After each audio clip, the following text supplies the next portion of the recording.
Pastor Peter's arrival in the hostile community of Igbo Agbaye has been met with brutality and disdain. After being beaten and robbed of all his belongings, he found himself alone in an unforgiving environment. The dusty roads, dilapidated huts, and an oppressive atmosphere made it clear that he has entered a land where darkness reigned. Even the basic necessities like food and water were miles away. He was left to fend for himself in this unfriendly terrain. As he sat by the roadside, weak and bruised, a young lady approached him.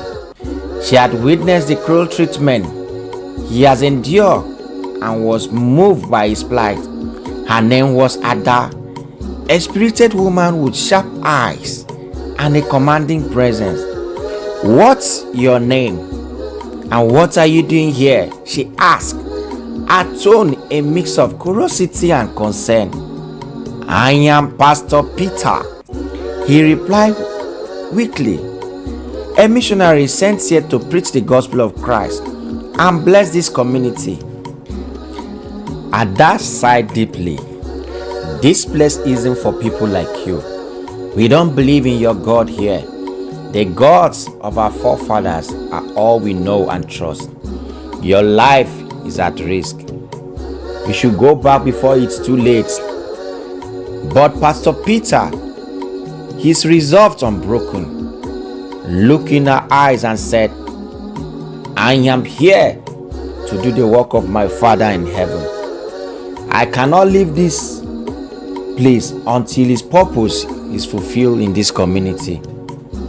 Ada, impressed by his determination, decided to help him. She led him to her home, a small compound she shared with other young women. Unknown to Pastor Peter, Ada was no ordinary woman. She was a strong female cultist and a girlfriend of one of the most dreaded cult lords in the community. The house she brought him was a haven for so-called bad girls of Igbo Agbaye, women known for drinking, smoking, and leading lives steeped in vice. When news spread that Pastor Peter was staying at Ada's place, the cultists grew furious. A group of them, led by Ada's boyfriend, stormed her compound that evening, ready to silence the unwelcome preacher. However, Ada stood her ground. She confronted the men with fiery defiance. "What is your problem?" she shouted. "You have already taken his money, his clothes, and his phone. Is that not enough? Why must you hunt him down like an animal? Leave him alone, or anyone who touches him will regret it." Her words carry weight, and the men grudgingly retreated, but not without issuing warnings.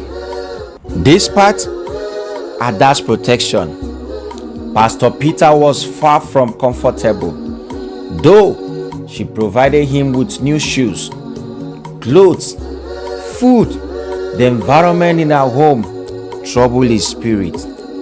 The young women in the house lived widely, drinking heavily, smoking, and bringing in different men every night. Ada herself would often join them, though she treated Peter with respect and made sure he had what he needed. One evening, as loud music and laughter filled the house, Pastor Peter sat quietly in the corner, clutching his Bible. His heart ached for the souls around him. He could feel the emptiness behind their wild behavior, and he knew only Christ could fill the void in their lives.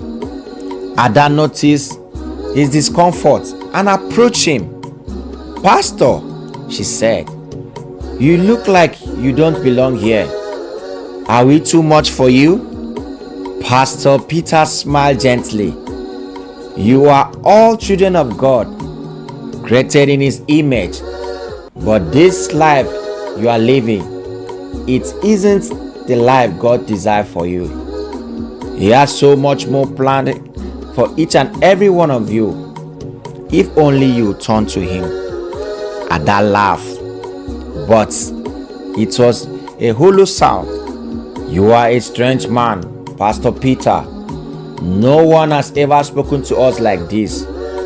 But you don't understand this place. We live like this because it's all we know and it's how we survive.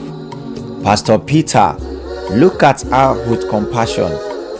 God has sent me here to show you that there is another way, a way of peace, hope, and joy. I will not stop praying for you and everyone in the community until the light of Christ shines here." Pastor Peter began to pray fervently for Ada and the other women in the house. Slowly, his quiet faith and unwavering kindness began to make an impression. Ada, in particular, found herself questioning the life she has been living. Though she was still deeply entangled in the cult and her relationship with the cult lord, she couldn't ignore the peace and purpose that seems to radiate from Pastor Peter. Meanwhile, the cultists continued to watch Pastor Peter closely, waiting for an opportunity to drive him out or worse. But Ada's protection kept him safe, at least for the time being. Pastor Peter knew his mission in Igbo Agbaye was just beginning. Though the road ahead was fraught with danger, he trusted that God was already at work, planting seeds of transformation in the hearts of those around him. Would Pastor Peter's faith and prayer break through the darkness surrounding Igbo Agbaye? Would Ada and her household turn away from their old ways? And how long could Pastor Peter remain under the protection of someone so deeply connected to the cult he sought to confront? Only time will tell.